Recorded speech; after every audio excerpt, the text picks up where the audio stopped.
Food is a favorite pastime for many, which is convenient because we need it to live.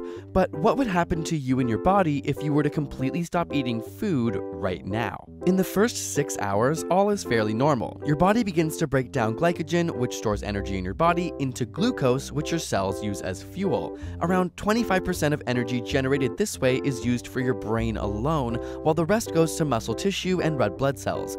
But after about 6 hours, this method of energy production halts as the glycogen stores deplete, which can lead to the notorious hangry or hungry and angry feeling that many of us know too well. At this point, your body enters a state called ketosis as it begins to fast or starve. Because there's very little glucose in your blood, your body must begin to break down fat for energy.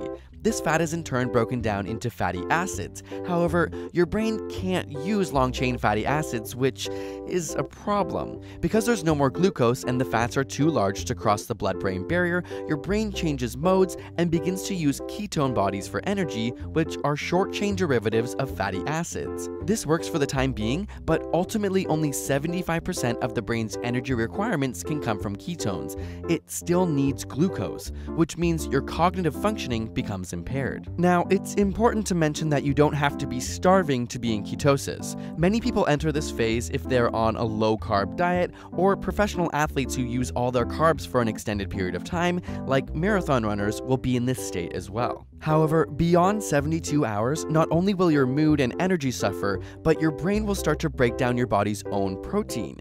The proteins release amino acids which can be converted into glucose, which is great news for your brain, but bad news for your body. Basically, your body is cannibalizing itself by destroying your muscle mass. In women, undernutrition often shuts down the menstrual cycle as the body tries to reduce energy expenditure. Bone density diminishes, and both men and women may experience loss of libido. Within a few weeks, the body's immune system will be so weakened without any vitamins or minerals that many will die from disease. Otherwise, it will continue to use up all energy sources until there is no glucose, fat, tissue, or muscle mass left. One of the more common causes of death is cardiac arrhythmia or heart attack due to the tissue degradation in the heart, diaphragm, and body. This is fairly common in those suffering from anorexia.